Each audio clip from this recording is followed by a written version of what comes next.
Hey everybody, it's J-Man105 coming back at you with yet another rant, but you love it. Yes, you do. Look at you, tuning into my rants, listening to the sound of my voice. You love it. Anyways, on this episode, I want to talk about the political problems over at the World Cup in Qatar. Whether or not you're a sports fan, you might have heard that a lot of people are unhappy with Qatar. It was never that good of a choice to host a World Cup. Number one, it's a desert, it's hot. That's why they had to move it to November, December instead of in July and August, because all the players would burn to a crisp. And we definitely don't want that.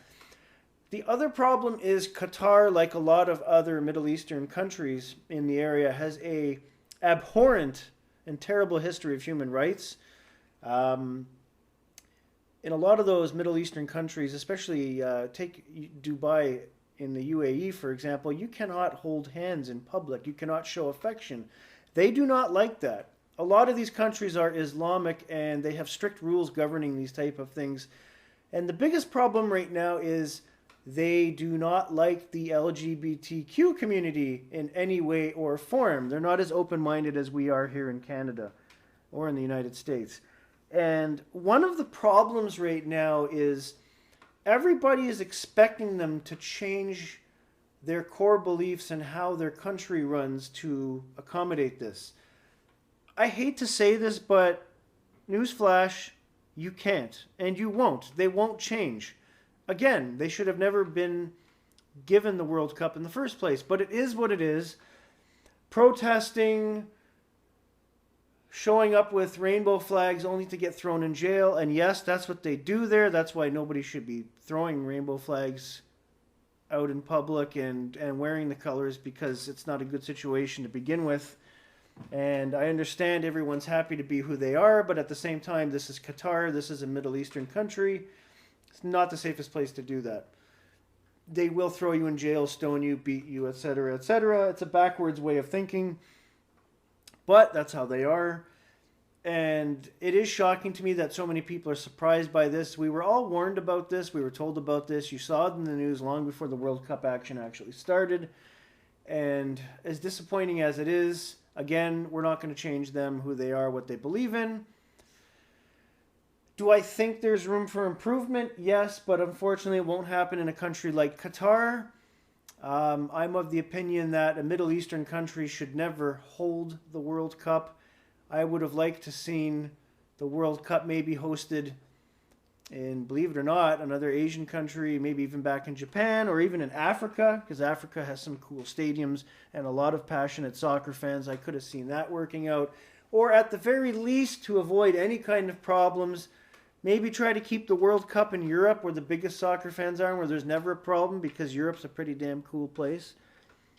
You never see any issues out that way in regards to these things, and if you do, it's minor.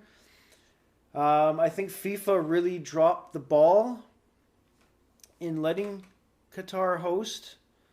I don't understand what the thinking was. I can tell you almost for certain that was probably oil-based money that paid for this, for Qatar to host the Cup, to show, oh, we have another feather in our cap. We're hosting the World Cup. I hate it when things like this are not well thought out. It would be like hosting a Super Bowl in Buffalo. It would never work because it's Buffalo.